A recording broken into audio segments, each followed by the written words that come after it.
એ ભવનો સંગથી રાણા કોઈએ નથી, એક બેલાના બે તું વડારે, એક વેલાના બે તું મળારે, એના લખ્યા જુદા જુદા લેખ, ભવના તે જુદા જુદા લેખ, ભવનો સંગથી રાણા કોઈએ નથી, ભવનો સંગથી રાણા કોઈએ નથી। मतलब भविष्य का कोई भी संगी साथी नहीं होता। एक बेल के दो फल होते हैं और उनके अलग अलग भविष्य होते हैं।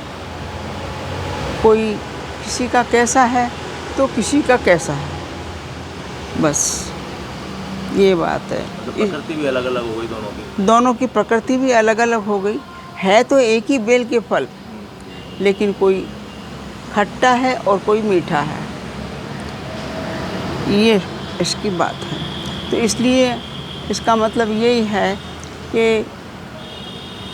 कोई भविष्य का कोई संगी साथी नहीं है, सबके अपने अलग अलग वो निर्धारित हैं, उसका ये है, उसका ये है, बस। अभी इसका आपने जो कहा है कि ये जो दो फल हैं एक ही बेल के, इनकी प्रकृति अलग है, तो आगे भी सब अलग है। अच्छा, अब इसको हम इस तरह से समझें कि वो जो फल हैं अभी तक उस बेल के साथ जुड़े हुए हैं, यानी वो जो अपना पोषण ले रहे हैं बेल से ले रहे हैं। जो बेल का भविष्य है वही इनका भविष्य है। अलग से, क्योंकि इनका कोई इनिशिएशन नहीं है, कोई एक्शन नहीं है, तो इनका कोई अलग से परिणाम भी नहीं है।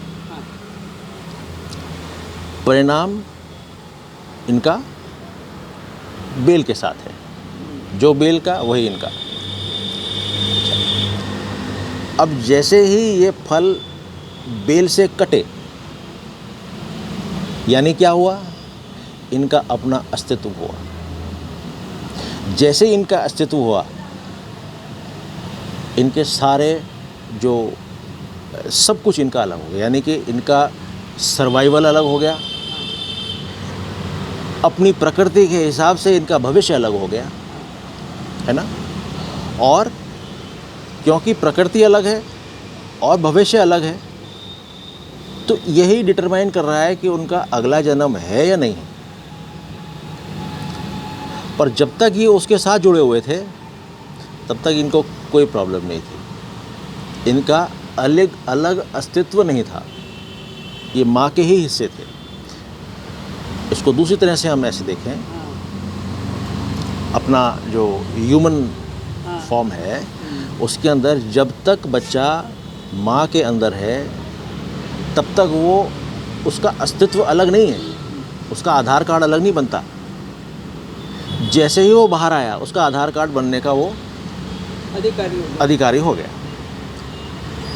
वाई? बिकॉज सब कुछ तो उसको माँ से मिल रहा है। माँ का भविष्य उसका भविष्य, माँ की हेल्थ उसकी हेल्थ, माँ की सोच उसकी सोच, सब कुछ तो उसकी है। तो this is what it is. अगर हम इसमें एक थ्योरी और बन जाती है, वो जो कर्म की थ्योरी होती है, that we can talk some time later, but अभी suffice it to say that जितना, जब तक वो जुड़ा हुआ है तब तक वो सेफ है। जैसे ही वो अलग हुआ, वो कॉर्ड कटी, उसका अपना अस्तित्व आ गया और वो उसके सारे अपने कर्म, उसके सारे परिणाम और जीवन. So this is what is to be understood from this bhajan. Thank you.